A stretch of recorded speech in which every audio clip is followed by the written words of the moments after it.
So welcome students to AIB Education at Study with Anas sir. Today I will be starting class 12th Business Study chapter number 5 Organizing और आज की class की video के अंदर हम इस chapter के case study based question answers को कवर करेंगे। सो स्टार्ट करते हैं आज की क्लास को। पास आता है अब फर्स्ट केस, तो उसको समझते हैं। देखिए, there are 75% of working in the production department of Jai Prakash private limited. एक प्रोडक्शन डिपार्टमेंट है हमारा, किसका? जय प्रकाश प्राइवेट लिमिटेड का। उसके अंदर जो उसके मैनेजर हैं उनका नाम है mister RP Yadav and is very punctual. वो काफ़ी ज़्यादा पंचुअल है, but he does not tolerate at all reaching the office late and leaving it early. वो बिल्कुल टॉलरेट नहीं करते, चाहे कोई ऑफिस लेट पहुंचे या फिर अपने काम से अपने समय से पहले उठ जाए या घर आ जाए। But so far as the mutual relations of the employees are concerned he is very liberal. यानी म्यूचुअल रिलेशंस जो है हमारे एम्प्लॉयज़ के, वो काफ़ी कंसर्न हैं, लिबरल हैं। क्यों? उनमें कम्युनिकेशन की जो स्किल है, कम्युनिकेशन का जो वे है, वो काफ़ी सिंपल है। कोई भी कभी भी किसी से कोई बात कर सकता है, चाहे वो हाई पोजीशन पे, चाहे वो लो पोजीशन पे हो। तो ये सब चीज़ें यहाँ लिखी हुई हैं कि all the employees of the department have been instructed that they communicate with anyone at any time irrespective of the high और low position of the employees concern. The first speciality of mister Yadav create discipline and the second one make the atmosphere pleasant. यानी कि जो हमारे RP Yadav हैं, वहाँ के manager हैं, उन्होंने क्या कर रखा है? द फर्स्ट स्पेशलिटी उनके अंदर है, मिस्टर यादव के अंदर, कि वो उन्होंने डिसिप्लिन क्रिएट है and then second one is atmosphere pleasant. तो ये भी हमारी overall story, overall case, I hope आपके समझ में आया होगा। ठीक है, अब हम बढ़ते हैं इसके आंसर की तरफ, बट उससे पहले हम देखते हैं कि इसमें आखिर हमसे पूछा क्या है, क्योंकि ये तो सारी थ्योरी है ना, अभी कोई सेंटेंस नहीं आया कि इसमें ये बताया। हमने आंसर की तरफ देखिए, identify the type of organisation describe in the paragraph given above, also explain briefly and two advantage of it. यानी कि जो आप टाइप ढूंढेंगे उसकी एडवांटेज भी लिखिए कम से कम 2। ठीक है, अब देखिए, सबसे पहले हमारे पास आता है ए पार्ट, यानी इनफॉर्मल ऑर्गेनाइजेशन है। ऊपर हमने जितनी पढ़े सब चीज़ें किसकी हैं? वो इनफॉर्मल ऑर्गेनाइजेशन की, जो कि हमें पढ़ते समय समझ में भी आ गया था। बी पार्ट, उसकी एडवांटेजेस क्या क्या है? फर्स्ट ऑफ ऑल आती है हमारे पास फास्टर स्पीड, यानी इसमें फास्टर स्पीड काफ़ी बनी रहती है, क्योंकि वो कम्युनिकेशन की जो लाइन है, जो पिरामिड है, उसको फॉलो नहीं करते। वो जब मर्जी चाहे वो किसी से ही बात कर सकते हैं, that are called faster speed. और इसकी हेल्प से हमें डायरेक्टली क्विकली एक फीडबैक भी मिल जाता है, जो भी हमने बात कही है। ठीक है, देखिए एक बार इसकी मैं डेफिनेशन पढ़ देता हूँ। In its prescribed line of communication are not followed. Thus, informal organization leads to faster speed of informal information as well as quick feedback. Faster speed होती है हमारी इन्फॉर्मेशन की, तो हमें जल्दी से जल्द फीडबैक भी मिल जाता है, राइट।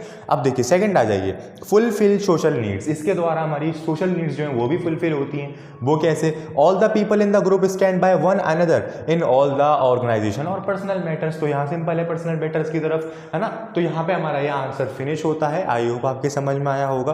फिर भी अगर आपको कोई डाउट आ रहा हो किसी भी पैराग्राफ के अंदर या आंसर के अंदर, तो आप मुझे जरूर बताएं कमेंट सेक्शन के अंदर। अदरवाइज अभी हम मूव करते हैं नेक्स्ट क्वेश्चन। तो हमारे पास आता है केस नंबर 3, तो उसकी तरफ मूव करते हैं। देखिए, Nagia steel private limited has divided the whole of its business into 5 departments. उन्होंने अपने पूरे बिजनेस को क्या करा? 5 डिपार्टमेंट के अंदर डिवाइड कर दिया। Now the company general manager is telling all the employees. उन्होंने जनरल मैनेजर जो है अब हमारे, वो टेल कर रहे हैं, बोल रहे हैं सभी एम्प्लॉयज से what different jobs are to be done by them and while giving the jobs to the employees the nature of the job and personal liability is specially being taken into account. ठीक है, this also had been predetermined who will report to whom, this make it clear who is superior, senior, who is subordinates। तो यानी कि यहाँ पे सिर्फ और सिर्फ क्या किया है, हमने अपने पूरे बिजनेस को डिवाइड तो कर दिया, बट हमने इसका ठीक तरीके से यूज़ नहीं किया। अभी देखिए, क्वेश्चन हो सकता है आपको टफ लगे, बट अभी हम इसके आंसर की तरफ मूव करेंगे तो काफ़ी ज़्यादा ईजी क्वेश्चन है। तो इसलिए जब आप इसका आंसर पढ़ेंगे तो ये सभी थ्योरी अपने आप ही समझ जाएंगे। तो अभी हम देखते हैं इसे पूछा क्या गया है। The 2 stages of the process of which function of management have been disused in the paragraph given above। यानी कि कौन सा फंक्शन ऑफ मैनेजमेंट है जो कि डिसयूज किया गया है अपने पैराग्राफ के अंदर। इसमें identify the function of management and is stages. तो स्टूडेंट्स अब हम मूव करते हैं इसके आंसर की तरफ। आखिर क्या है इसका? अब हम मूव करते हैं इसके आंसर की तरफ। तो देखिए, here the organising function of management has been describe division of work, यानी सबसे पहले उन्होंने अपने काम का डिवीजन तो किया, ठीक है, डिवीजन ऑफ वर्क का उन्होंने मैनेजमेंट का जो फंक्शन है वो अप्लाई किया। सेकंड पे आ जाइए, here the following two stages of organising has been spoken about, इसमें दो चीज़ों पर बात की गई है। पहला असाइनमेंट ऑफ ड्यूटीज़, यानी कि डिवीजन तो करा उन्हें बट उन्होंने असाइन नहीं करी ड्यूटीज़, तो पहला उनका यही काम बनता है, पहले उनकी ये स्टेज बनती है कि डिवीजन ऑफ वर्क करने के बाद उनके डिपार्टमेंट्स को सभी को उनकी ड्यूटीज़ असाइन की जाए, उनका काम असाइन किया जाए, राइट, ताकि तभी वो अपने आगे काम को करें और हमारा गोल अचीव हो। अब सेकंड ये इस्टेब्लिशिंग रिपोर्टिंग रिलेशन, जो कि उनमें नहीं है, तो रिपोर्टिंग रिलेशन इस्टेब्लिश करनी चाहिए, यानी कि आप ये काम करोगे तो आप अपनी रिपोर्ट यहाँ पर दिखाओगे, हम अपनी रिपोर्ट आगे दिखाएंगे। इसी तरीके से रिपोर्टिंग रिलेशन हमारा मेंटेन होना चाहिए, जो कि अभी तक नहीं है। तो ये 2 स्टेजेस हमें बतानी थी। सो यहाँ पे हमारा यहाँ क्वेश्चन कंप्लीट होता है। आई होप आपकी इस आंसर के जरिए अब क्वेश्चन भी क्लियर हो गया होगा, क्योंकि क्वेश्चन के अंदर हो सकता है कुछ बच्चे कंफ्यूज भी हो गए हों, राइट। तो अब हम मूव करते हैं नेक्स्ट क्वेश्चन की तरफ। इंपॉर्टेंट क्वेश्चन हमारे पास आता है केस नंबर 3। तो देखिए, Madan Gopal foods limited is a very famous company making different foods material. Mr. Madan Gopal Rai is the managing director of the company. He is fully attached to the employees of his company. This is the very reasons to before taking decision has consults. ये देखिए, ये employees से attached क्यों है, क्योंकि कोई भी decision लेने से पहले अपने एम्प्लॉयज़ के साथ ही कंसर्न करते हैं और एम्प्लॉयज़ को ये लगता है कि ये हमारी अहमियत को समझते हैं, राइट, तो इसलिए वो अटैच्ड हैं, attached employees of his company. This is the very reason before taking every decision have consults all the concerned employees. A suggestion box is also have been provided, यानी अपनी कंपनी के अंदर उन्होंने एक सजेशन बॉक्स एक provide कर रखा है कि जिस भी एम्प्लॉय के पास कोई इनोवेटिव आइडिया हो, कोई सजेशन हो हमारे लिए, या फिर हम कोई काम गलत कर रहे हों, तो आप हमें लेटर लिख के उस बॉक्स में डाल दीजिए और अपना नाम पता लिख दीजिए। A suggestion box is also provided in the company and it's open once a week, और ये ओपन होता है हर हफ्ते। The company giving positive suggestion are rewarded, यानी कि अगर किसी कंपनी को कोई पॉजिटिव, हमारी कंपनी को कोई पॉजिटिव सजेशन मिलेगा तो क्या होगा, उसको रिवॉर्ड मिलेगा जिस भी एम्प्लॉय ने दिया होगा।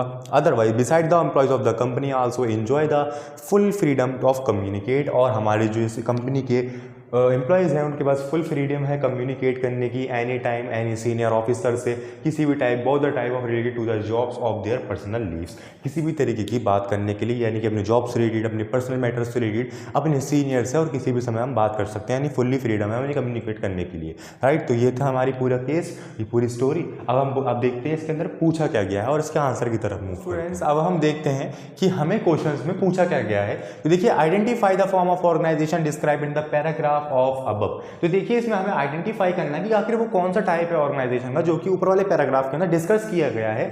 तो देखिए स्टूडेंट्स, इसका आंसर ये है कि here the informal organisation has been discussed in the paragraph above. तो ऊपर के पैराग्राफ में, यानी ऊपर एक केस के अंदर जितनी भी चीजें हैं वो सब इनफॉर्मल ऑर्गेनाइजेशन की है। और देखिए आगे हमसे ये भी पूछा गया है, given above and right about of its advantage, यानी जो भी आप ढूंढें, जो टाइप ढूंढें, उसका आपको एडवांटेज लिखनी है, कम से कम 2 तो लिखनी होती है। तो देखिए, it makes the organisation communicate effective, यानी कम्युनिकेशन जो है वो काफ़ी इफेक्टिवली काम करती है। यहाँ पर हम किसी से भी किसी भी समय बात कर सकते हैं, चाहे वो हमारा सीनियर हो, सबऑर्डिनेट हो, और किसी भी मसले पर बात कर सकते हैं, चाहे वो हमारा कोई कंपनी से रिलेटेड हो या फिर हमारे पर्सनल थिंग हो, राइट। सेकंड आ जाइए, several complicated problems of the organisation are easily solved in this form of organisation, यानी छोटी मोटी जो प्रॉब्लम्स होती हैं वो ऑर्गेनाइजेशन की वो इजीली सॉल्व हो जाती हैं। यहाँ पे हमें थोड़े बड़े लेवल पे जाने की ज़रूरत नहीं होती। क्यों? ये भी इसलिए हो पाता है क्योंकि हमारे यहाँ कम्युनिकेशन की फ्रीडम होती है, राइट। तो यहाँ पे आपके आई होप ये समझ में आया होगा। अब मैं आपको एक चीज़ बता दूं कि अगर ये क्वेश्चन, और मैंने पहले ही बता दिया है कि अगर यही question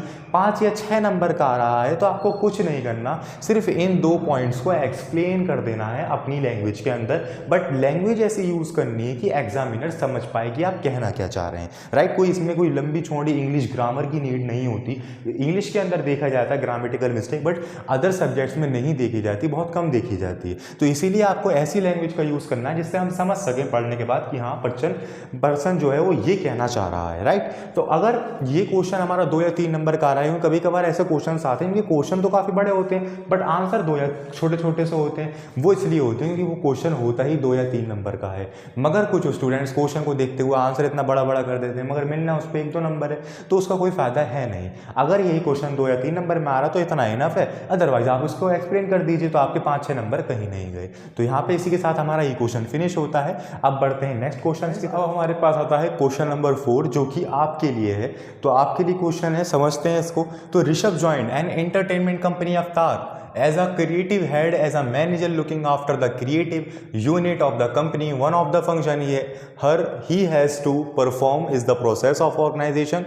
Which steps of the process will he need to perform after identifying and dividing the work has to be done accordance with the previously determined plans. So students, इसकी एक्सप्लेनेशन मैं इसलिए नहीं दे रहा क्योंकि आपको ये जो पूरा केस है खुद समझकर इसका आंसर बताना मुझे कमेंट बॉक्स के अंदर, राइट, ताकि मैं ये समझ पाऊँ कि आप जो ये केसेस आते हैं उसको कितना समझ पा रहे हैं। इसी के जैसा एक छोटा सा क्वेश्चन और है, उसको जब हम मूव करते हैं अपने क्वेश्चन नंबर 5 की तरफ, तो देखिए, name the outcome of the function of management which includes designing of the roles to be filled by suitably skilled people and defining the inter relationship between roles so that ambiguity in performance of duties can be eliminated, right. ये आपका पूरा case है, इसमें से आपको चुनना है कोई आंसर। तो फर्स्ट आता है हमारे पास organisational structure, delegation of authority, decentralisation and controlling. So students, आपके पास दो क्वेश्चन आते हैं, क्वेश्चन नंबर 4 और 5। इसके आंसर आपको मुझे कमेंट बॉक्स के अंदर बताएं। आज की क्लास की वीडियो में इतना ही। आज की क्लास की वीडियो में हम चैप्टर नंबर 5 के